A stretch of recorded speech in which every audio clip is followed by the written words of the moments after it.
Welcome to California Country. I'm Tracy Sellers. We're in the Bay Area today visiting one farming family that is growing one hot commodity.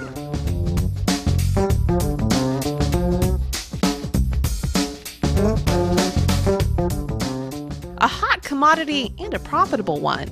In the last few years, U.S. consumption of all peppers has slowly increased, and we now each eat about 16 pounds of them every year. But all of that is hardly news to the Winsberg family.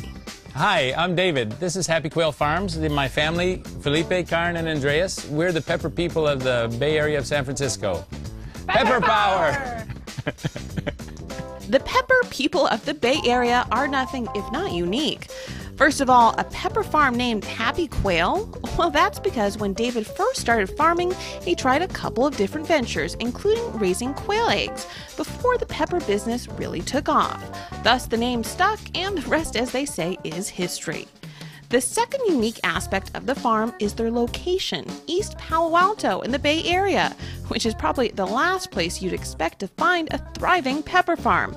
But here at Happy Quail, they found the family who picks together stays together, and thus they've made their unique qualities work for them. We really make our name in quality and unique products. So, I think that's what's vital, is to find something that you can do well. A product that you know and like. You know, the famous thing is, if you don't like it and can't eat it, don't grow it. So.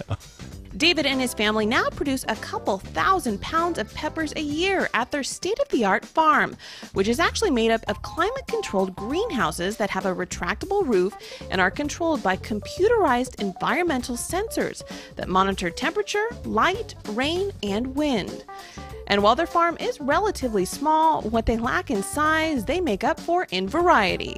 All in all, they grow about 30 different varieties of peppers in all different shapes, sizes, and colors. They go through a maturing process. So yellow, red, orange, and chocolate are all mature colors, and they all started out as green bells. So a green bell is an immature pepper, and a green pepper is an immature pepper. It's going to turn some color. You know from your seed source what that color is going to be.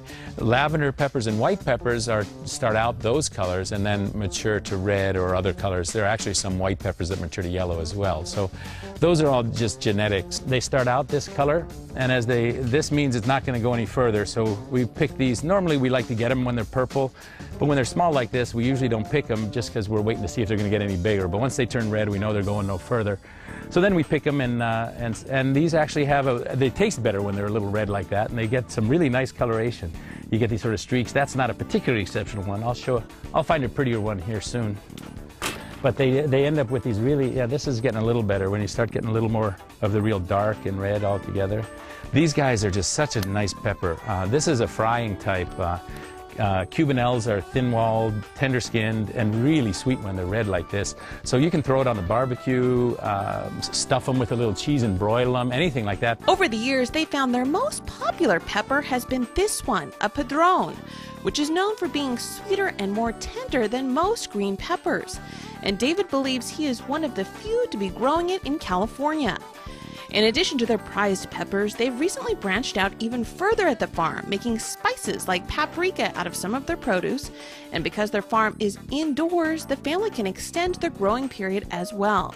This lets them bring their peppers and spices to Bay Area restaurants and farmers markets almost all year long now, where they have found a niche market with folks looking for exotic products like theirs.